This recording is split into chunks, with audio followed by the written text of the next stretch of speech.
The man sat in his living room on a warm Saturday afternoon, his laptop open on the coffee table, a cup of coffee cooling beside him. He had been catching up on emails and reading the news, nothing special, when suddenly the browser froze. He clicked again, but the page refused to load. His eyes narrowed. The Wi-Fi symbol on the corner of the screen had turned gray, blinking with a warning sign. At first he thought it was a minor glitch. Internet dropped from time to time, and usually it came back within a few minutes. But then he noticed his phone had also lost its connection, and the streaming video on the television had stopped mid-sentence. A frustrated sigh escaped him as he tapped the router on the shelf. "Not now," he muttered under his breath. His son, who had been sitting on the floor nearby with a game controller, looked up in surprise when his game suddenly disconnected. "Dad, the Wi-Fi's dead," the boy said, setting the controller aside. The man nodded. "Yeah, I see it." He leaned over and unplugged the router, waiting a few seconds before plugging it back in. The familiar blinking lights returned, one green after another, and for a moment the signal seemed restored. Both devices reconnected, and the man leaned back with relief. "See? Just a hiccup," he said. But his son didn't look convinced. The boy frowned, his sharp young eyes fixed on the router as if it had betrayed him personally. "That's not normal," he said. The lights were showing activity even when everything here was offline. The man raised an eyebrow. "What do you mean?" The boy walked over, crouched beside the router, and pointed to the row of indicators. "Look at this. It's blinking like crazy. That means a lot of traffic is going through, but we weren't doing anything big. Your emails don't use this much data, and my game doesn't either." The man frowned, leaning closer. He had always thought of the router as just a box that gave him internet, nothing more, but his son saw it differently. The boy had always been tech-savvy, tinkering with devices since he was little, taking apart old gadgets to see how they worked, even helping neighbors set up their Wi-Fi when they got stuck. If he said something was strange, then it was worth listening to. "So what are you saying?" the man asked. The boy hesitated, then looked up at him with a serious expression. "It's like someone else is on our network. Someone's using our Wi-Fi, and they're using a lot of it." The man blinked. "Someone else? How?" "The password is secure." The boy shrugged. "Passwords get cracked, or maybe someone found a way to guess it. Or maybe you gave it to the wrong person once." The man shook his head quickly. "No, never. I only gave it to you and your mom. Nobody else." The boy looked thoughtful, then stood up and walked to the dining table where his laptop sat. "Let me check something," he said. The man watched as his son typed rapidly, opening a window filled with lines of code and numbers that made no sense to him. The boy's fingers moved fast, his face tense with focus. After a minute he leaned back in his chair, eyes narrowing at what he saw. "Yep," he said. "I was right. There are more devices on this network than there should be." The man frowned. "How many?" "At least for that aren't ours," the boy replied. "Phones, tablets, something else too. They're pulling a lot of data." The man rubbed his chin, confused. He thought about his neighbors. Who would even try something like that? Everyone here paid for their own services. But then again, not everyone was trustworthy. His mind drifted unwillingly to one person in particular, Karen. She lived next door, and she was notorious for acting entitled. Always complaining about small things, always threatening fines through the HOA. She had argued over lawn decorations, over trash cans, even over the shade of paint on another neighbor's shutters. If anyone would think she had the right to leech off his Wi-Fi, it was her. But he said nothing yet. Instead, he leaned closer to his son. "Can you tell which device it is? Where it's coming from?" His son nodded slowly. "Not exactly where, but I can match the signals. If I check when the router's busy, I might figure out who's using it." The man sat back, his chest tightening. The idea of someone quietly draining his Wi-Fi, slowing down his connection, maybe even snooping through his network, filled him with unease. It wasn't just about the money he paid every month. It was about privacy, about trust. Someone was stealing from him right under his nose. And if it really was who he thought it might be, then this was more than theft. It was going to become war. The next day the man tried to focus on his work, but his mind kept drifting back to what his son had told him. The thought of strangers connected to their Wi-Fi gnawed at him like an itch that couldn't be scratched. Every time his laptop froze for even a second, he felt a surge of anger, imagining unknown devices pulling data, watching videos, draining bandwidth while he sat helpless. His son noticed his frustration and finally said, "Dad, if you want, I can monitor the network. We'll know exactly when it happens and what kind of traffic is going through." The man nodded quickly, grateful for the boy's confidence, and that evening they set up a monitor on the router. His son explained it in simple terms. "It's like a guest list at a party. We'll see who walks in and what they do." The man chuckled at the description, but the truth made him uneasy. That night they left the monitor running, and by morning the results were waiting. The man sat beside his son at the table as the boy scrolled through the logs. "Look here," the boy said, pointing to the screen. Between midnight and 3 a.m., there was a huge spike. Someone was streaming videos or downloading big files. That wasn't us. The man frowned deeply. Midnight to 3 a.m., while the house slept, someone else was feasting on their Wi-Fi. He asked carefully, "Can you tell where it's coming from?" The boy hesitated, then nodded. "I can see the signal strength. It's strong but not from inside our house. It's from next door." The man's jaw tightened. Next door. That meant one person, Karen. His suspicions solidified into certainty, and a cold anger filled his chest.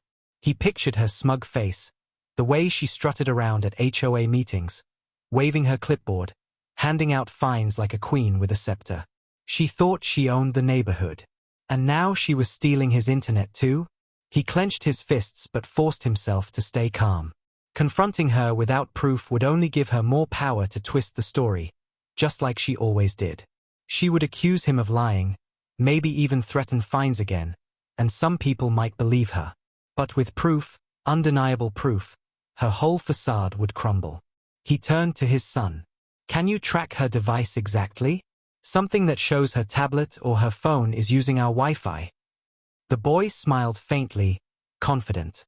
"Already working on it. Just give me one more night and I'll have the data." That evening the man kept glancing at Karen's porch. She sat there in her lawn chair as usual, a tall glass of iced tea on the table beside her, her tablet glowing in her hands as she scrolled and tapped with a self-satisfied grin. He felt his teeth grind together as he thought. Every video she watched, every page she opened, was flowing through his connection. She had turned him into her personal service provider without paying a dime. Later, as the sun set and the crickets began their chorus, his son called him over to the computer. "Look at this," the boy said, pointing at the screen. "This device right here. It connects only when Karen's home. It even matches the model of her tablet. And this other one? A phone. Same story." The man leaned closer, his anger sharpening with each line of evidence. It was undeniable now. Karen was guilty, and soon she would be exposed. He imagined her face when confronted with proof, the way her smirk would vanish, replaced with panic as the neighbors realized the queen of the HOA had been stealing internet like a petty thief. He whispered to himself that the day was coming soon, the day she would regret ever crossing him. His son closed the laptop with a small nod of victory. "Tomorrow," he said, "we lock her out for good." The man placed a hand on his son's shoulder, pride swelling in his chest. Karen thought she had power, but she had no idea that the real power was already in his house, and it was about to turn her world upside down. The next morning the man stepped out onto his porch with a cup of coffee in his hand, the sky still painted with the soft colors of dawn, and his eyes drifted almost immediately to the house next door. Karen was already outside, sitting proudly on her porch as if she were the queen of the block, her oversized sunglasses perched on her nose and her tablet glowing in her lap. She tapped at the screen, sipping from her mug with the same smug air she carried everywhere she went. The man narrowed his eyes, every detail fitting perfectly with the evidence his son had gathered. She wasn't just browsing her tablet casually. She was using his Wi-Fi, draining his connection, and sitting there in plain sight as if nothing were wrong. His stomach twisted with anger. It was one thing to steal in secret, but it was another thing entirely to do it so openly, so confidently, like she believed it was her right. His son joined him on the porch a moment later, rubbing sleep from his eyes but holding his laptop close. "She's on right now," the boy whispered, opening the screen. He pointed to the list of connected devices, and sure enough, there was the familiar code that matched Karen's tablet, data flowing through it steadily. "She started streaming about 10 minutes ago." The man looked back at Karen. Her face glowed with the reflection of her screen, and a small smile played on her lips, the kind of smile that came from enjoying something you didn't earn. His hands tightened around his coffee cup until his knuckles turned white. The urge to march over and rip the tablet from her hands almost overwhelmed him, but he forced himself to stay still. Not yet, he thought. Not until the time is right.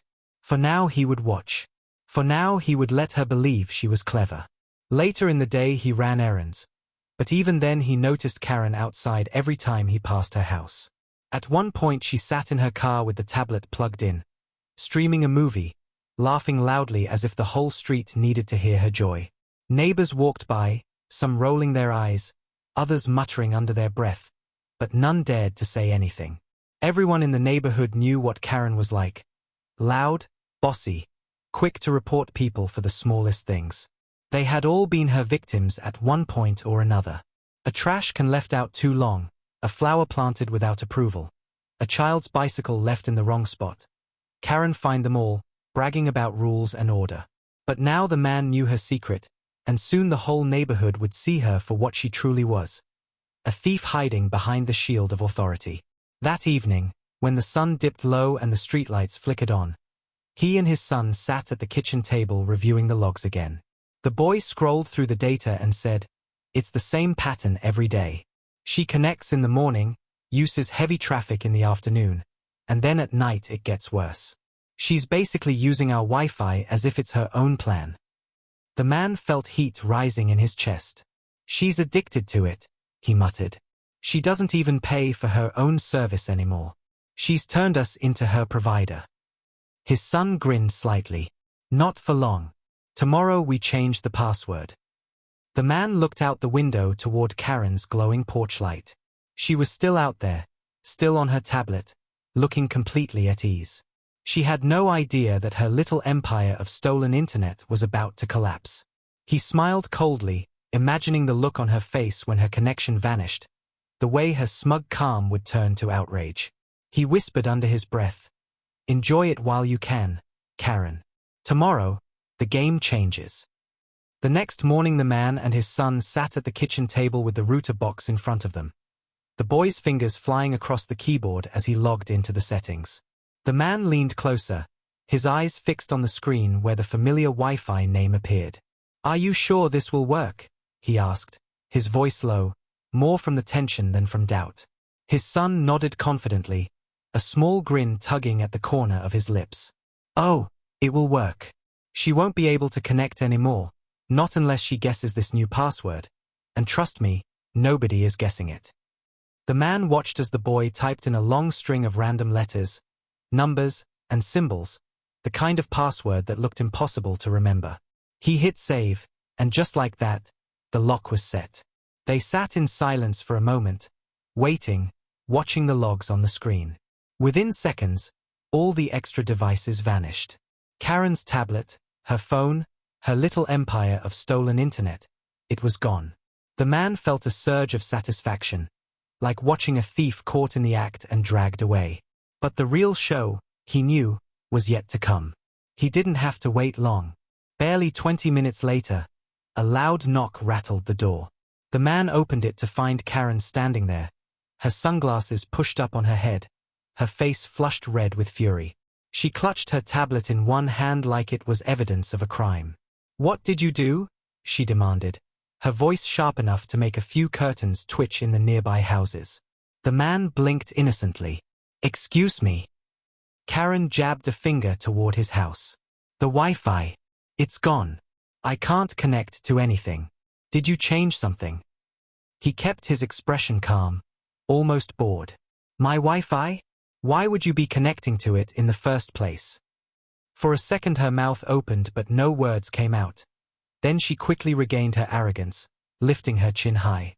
Don't play games with me. Everyone knows the HOA provides internet access as part of community maintenance. You don't own the airwaves.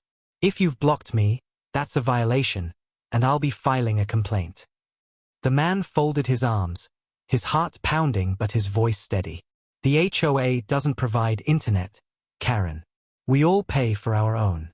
If you can't connect, that sounds like your problem. Her face turned crimson, her eyes blazing. Don't you dare talk to me like that. I'll have the board fine you so hard you'll regret ever touching that router. This is harassment. Neighbors were beginning to gather at their windows now, some even stepping onto their porches. They watched the scene unfold, whispering to each other. Karen's voice grew louder, shriller, carrying across the street as she waved her tablet like a weapon. You think you can cut me off? You think you can embarrass me? I run this neighborhood, and I will not be treated this way. The man didn't flinch. His son had quietly stepped into the doorway behind him, holding a phone in his hand with the screen lit up. Dad, the boy said softly. She's been trying to connect non-stop for the last 20 minutes. I've got the logs to prove it.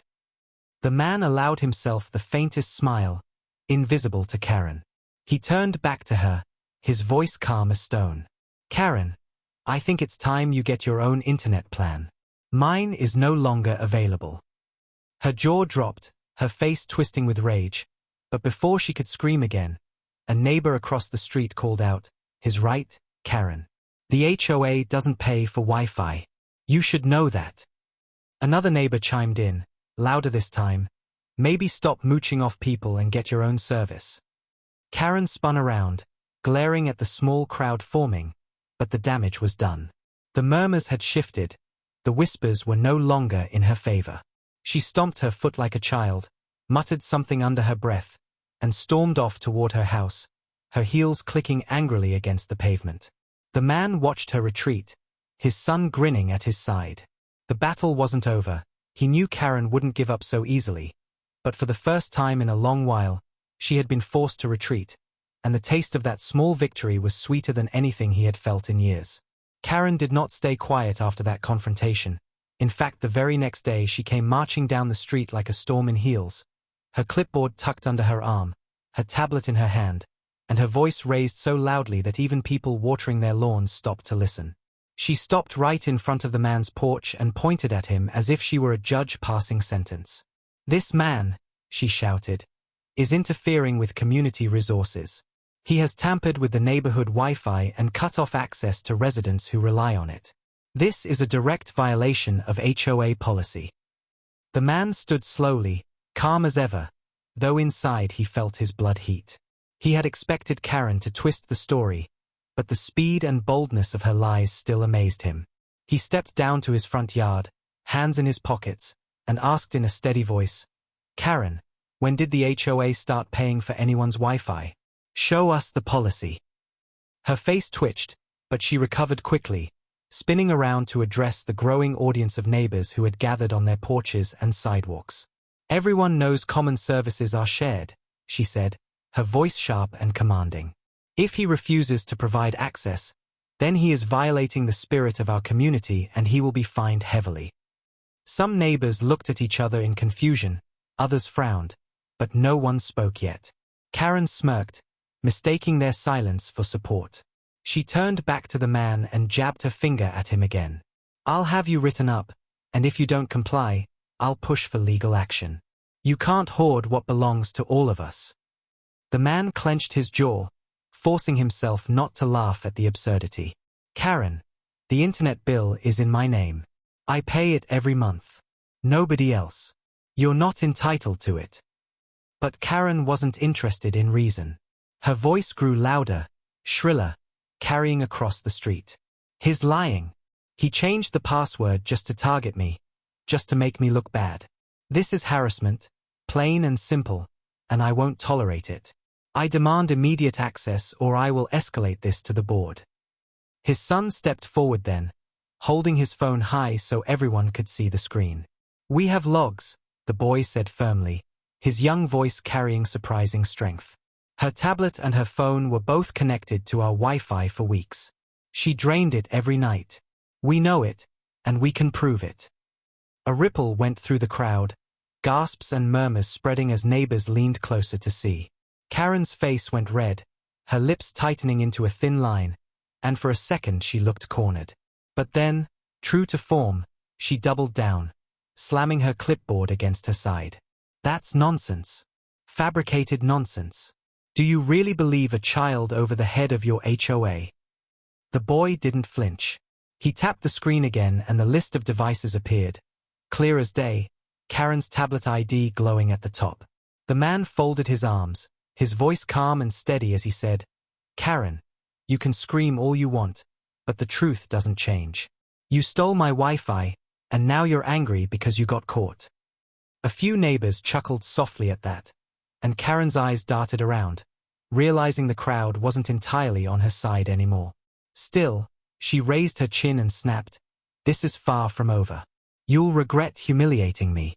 The HOA has rules, and I know how to use them better than anyone." She spun on her heel and stormed off toward her house, muttering to herself, her shoulders stiff with rage. The man watched her go, his son standing proudly beside him, and he felt a strange mix of satisfaction and anticipation. Karen wasn't finished.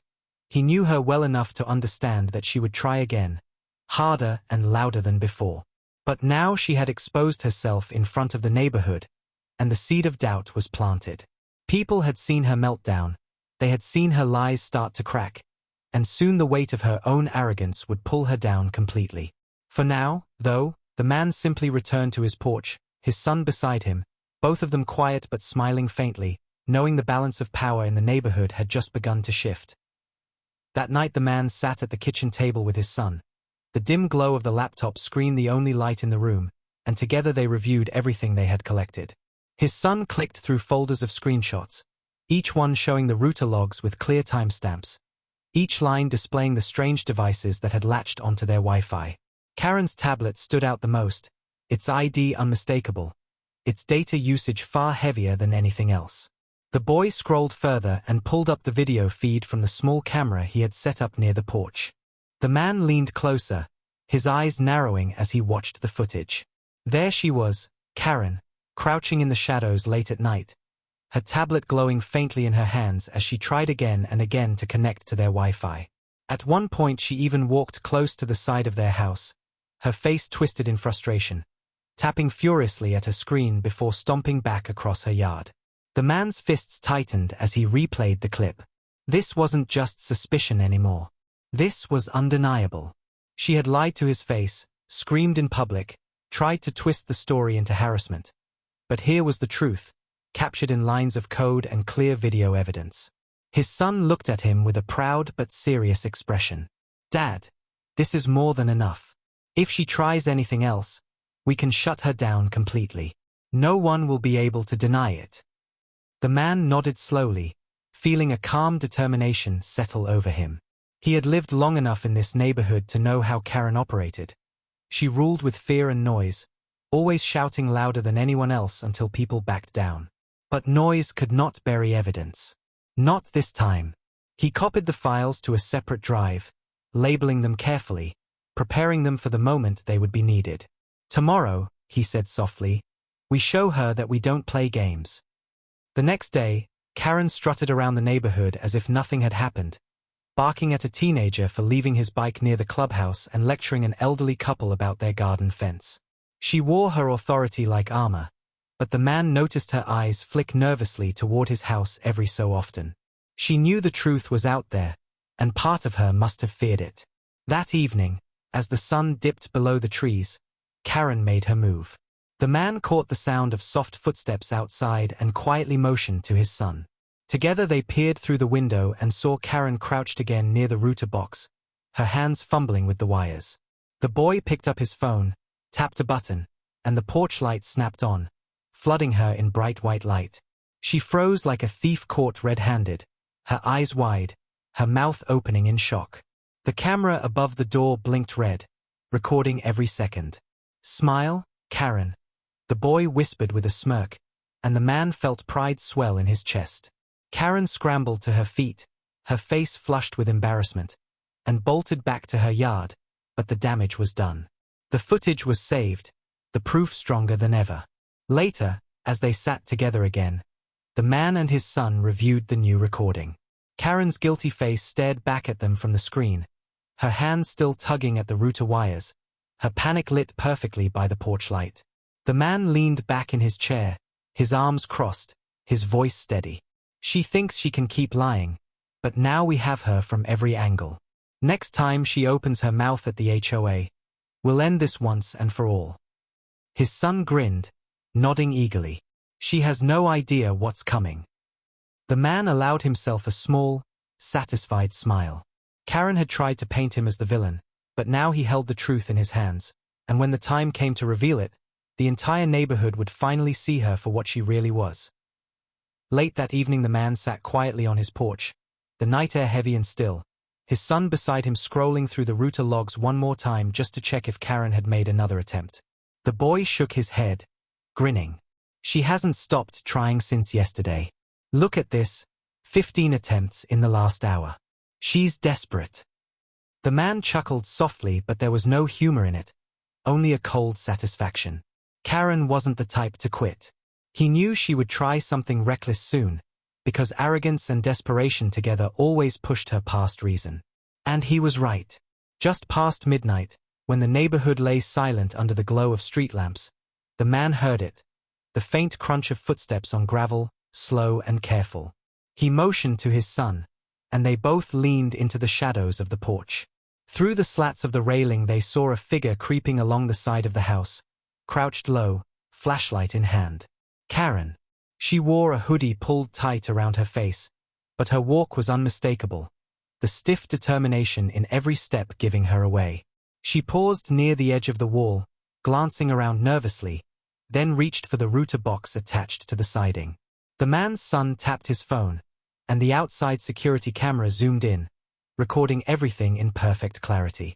Karen knelt down, pulling at the wires, muttering angrily to herself, the small beam of her flashlight bouncing across the metal box. Come on, she hissed, as if begging the device to yield to her. The man's eyes narrowed as he watched her try to tamper with the cables, clearly hoping she could reset or bypass whatever was blocking her access. But she had no idea every movement was being captured, every second sealing her fate. His son smirked and whispered, "Should I turn on the porch light again?" The man shook his head slowly. Not yet. Let her dig herself in deeper. Karen pulled harder, fumbling with the wires until a faint spark jumped. She gasped, nearly dropping her flashlight, then cursed under her breath. She looked over her shoulder nervously, but seeing no one stirring, she returned to her task, too blinded by anger to stop. Finally the man nodded to his son, and with one tap the porch light blazed to life. Karen froze like a thief caught in a spotlight. Her eyes went wide, her mouth opened, and for a long moment she stayed crouched with the wires still in her hands, completely exposed. The camera above the door blinked its red light, recording every second of her humiliation. Slowly she rose to her feet, her face pale under the harsh light, her lips trembling as if she wanted to speak but couldn't. The man stepped forward out of the shadows, his voice calm but sharp as steel. Looking for something, Karen. She stammered, words tumbling over each other. I was just checking the lines. I thought there was a community outage. I was making sure it wasn't affecting anyone else. His son laughed softly, unable to hold it in. At 1 a.m? With our wires. Karen's face burned red.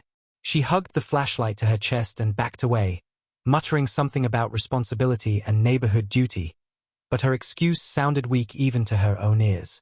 She turned quickly, hurrying across the lawn toward her own yard, nearly tripping over the hedge in her rush. The man and his son watched her go, the camera still recording until she disappeared into her house and slammed the door behind her. They exchanged a look, the boy grinning with excitement. "We've got her now," he said. "No more lies. No more threats. This is checkmate." The man nodded slowly, his eyes still fixed on Karen's darkened windows. "She thinks she can scream her way out like always, but this time the whole neighborhood will see." Tomorrow we end this. The night after catching Karen sneaking near the router, the man barely slept, not because of worry but because of the anticipation of what was coming next.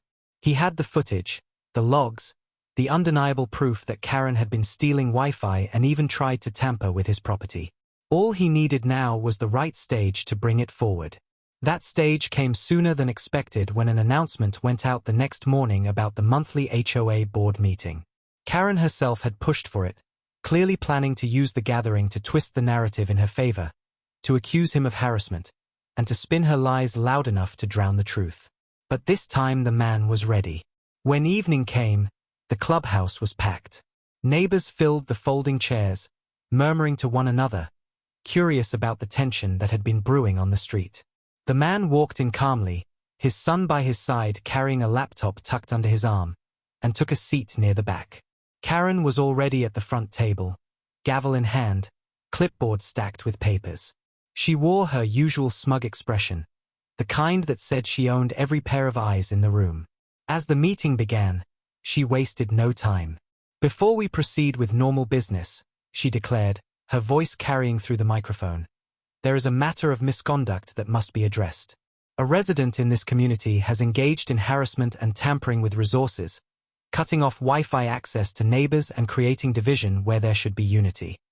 A ripple of confusion passed through the crowd, but Karen pressed on, her eyes gleaming with self-righteousness. This behavior is unacceptable, and as head of this board I will not allow one individual to sabotage the comfort of others. She glanced toward the man with a triumphant smile, as if she had already won. The man rose slowly to his feet, and the murmurs grew louder. He walked to the front of the room with deliberate calm, his son following closely behind. When he reached the microphone, Karen tried to cut him off. "You've had your say privately," she snapped. "This is not your time." But he ignored her, his voice steady as he spoke into the mic. "If we are discussing misconduct, then let's discuss all of it. Because I have proof that tells a very different story than the one you're selling here tonight." He nodded to his son, who connected the laptop to the projector. In seconds, the large screen at the front of the room lit up with the router logs, each line showing the device IDs connected to their Wi-Fi. The man pointed to one in particular. "This device here. That's not mine. It's not my son's. It's not my wife's. But it was on our network every night, pulling gigabytes of data." The crowd leaned forward, whispers filling the air. Karen's face paled slightly, but she quickly forced a laugh. "Anyone can fake a list of numbers. This is nonsense." The man raised his hand, silencing the room. "Then let's watch the footage." His son clicked, and the next video played. Karen crouched near their router in the dead of night, flashlight in hand, tugging at the wires until the porch light caught her frozen in place. Gasps filled the room, followed by sharp whispers and even laughter. Karen shot up from her chair, her face crimson. That's taken out of context. I was checking for outages. I was doing my duty as HOA president." The man turned toward the neighbors, his voice calm and clear. "This is not duty. This is theft. This is trespassing. And this is the person who has been fining you for your lawns, your trash cans, your flowers. She has been stealing from us while punishing us for less." The room erupted. Neighbors shouted angrily, some standing to their feet, others jeering at Karen, demanding answers. She stammered, her voice breaking as she tried to shout over them, but the tide had turned. For once, her volume meant nothing against the roar of the crowd. The man stepped back, his job done, as his son closed the laptop. Karen stood trembling, clutching her clipboard to her chest like a shield, but even she could see the truth.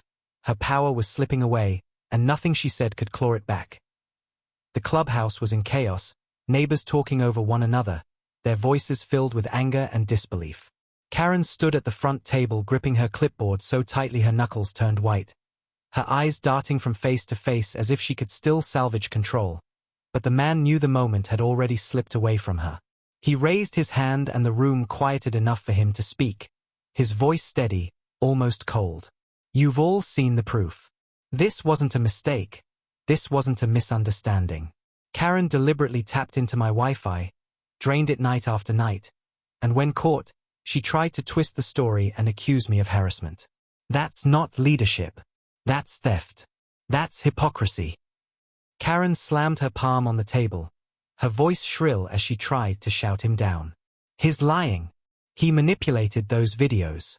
He and his son set me up. But her words sounded hollow now, desperate, because everyone had already seen her face lit by the porch light, crouched at the router like a thief in the night. The man took a slow breath and then delivered the blow she never saw coming.